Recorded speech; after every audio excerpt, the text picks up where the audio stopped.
According to California's nonpartisan analysts, state energy costs are almost double the national average. Democratic Representative Jim Costas says that Republican policies will cost his constituents. Stratolaunch uses the world's largest plane to test hypersonics in the Central Valley. Missile defense expert Masao Dahlgren says there are fewer than 4,000 engineers in America capable of doing hypersonics research. After President Trump's big bill allocated nearly $150 billion for immigration enforcement, public health experts warn that the threat of ICE raids could lead communities to not seek care. As immigration raids continue across the Central Valley and the rest of the country, the health risk continues for both migrants and Americans. Reporting live from Washington, D.C., I'm Jack Ziskin, KC24, local news that matters. Good ignition, good ignition. The 21st century arms race is reaching hypersonic speeds, moving at Mach 5, 5 times the speed of sound. When you look at what's going on around the world, China and Russia have developed their hypersonics missile technology at scale, and we are catching up. Republican Representative Vince Fong is sponsoring a bipartisan bill, the Mach Act, to research hypersonics with his Democratic colleague, Representative George Whitesides. Before his election to Congress, Whitesides led Virgin Galactic and was previously a NASA chief of staff. It's really important that we're doing the testing that we need to be able to defend against those attacks, and also potentially to be able to use hypersonic weapons going forward. Experts say that the U.S. would only have minutes to respond to a hypersonic attack from an adversary. Stratolaunch executive Aaron Casimir says his company's technology will help the U.S. defend itself. We never want to be in this position, right, where we feel like we're not the pioneers anymore. But what we commonly find in America is when there's a challenge, America rises to meet that need. And so I very much feel like we're in that place right now. Stratolaunch uses the world's largest plane to test hypersonics in the Central Valley. Missile defense expert Masao Dahlgren says there are fewer than 4,000 engineers in America capable of doing hypersonics research. How do you get more people into the field? How do you get more engineers in this country? How do you get all of that? That is a decadal challenge. Representative Fong says U.S. hypersonic research can advance commercial flight and space exploration. But imagine if we could actually have the ability to have other vehicles go that fast as well. So our ability to go to the moon, our ability to go to Mars, our ability to dominate space. Stratolaunch says the breakthroughs from their research could make commercial travel safer, more reliable, and crucially 6 times faster than current airplanes. Reporting from Washington, I'm Jack Ziskin, CBS 47 Eyewitness News. California Republicans are supporting President Trump's policy to increase domestic energy production.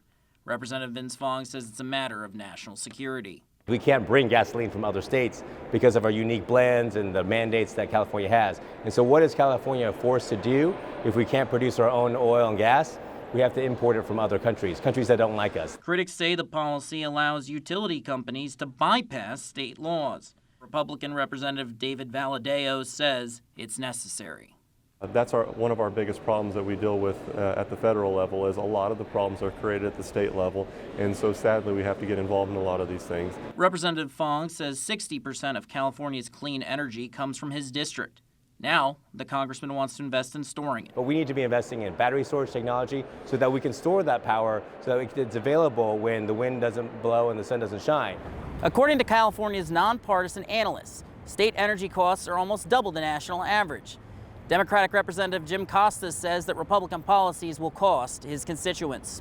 It's not good for the economy. It's not good for energy rates in which farmers, ranchers, and consumers have to pay in terms of their monthly bill. And I hear complaints all the time about the increased cost of energy, and that's not good.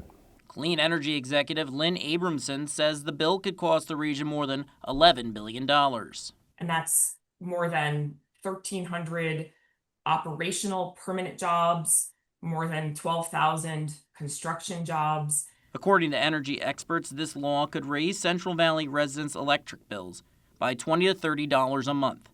In Washington, D.C., I'm Jack Ziskin, KC24 local news that matters. Dennis Bushley enlisted as a Marine at the height of the Vietnam War, completing his tour of duty in 1968. On Saturday, the 75-year-old felt the call to serve again by protesting for the first time in his life. January 6th, when I felt the traitors were storming the Capitol, and when I saw a Marine flag being used as a weapon, I physically got sick, because I'm a Marine. Bushley called January 6th a turning point, but it's not the only reason he decided to protest. Bushley is part of a support group at the Syracuse Vet Center, and in 2007 he went back to Vietnam. It was a transformative experience. This is what happens when you incite violence and you release insurrectionists. I met Bushley after he asked to shake hands with Representative John Mannion. The New York congressman had just condemned the political assassination of one Minnesota state lawmaker and the attempted assassination of another. Mannion said the president is losing support in central New York. I went to 5 Memorial Day parades, and not one person said, "Shut up, Mannion, go MAGA." 4 out of the 5 were in places where I lost. Wow. This is not supported.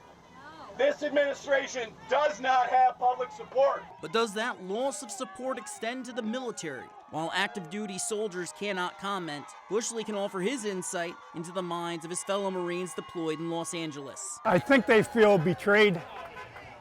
They're spending all this money for a parade that's totally ridiculous. And that's what they do in China, North Korea, and Russia. It's not something we should be doing in this country. According to DisabledAmericanVeterans.org, over 2/3 of all Vietnam War veterans are no longer with us. Bushley still is, and he worries that many Americans today don't understand just how important democracy really is.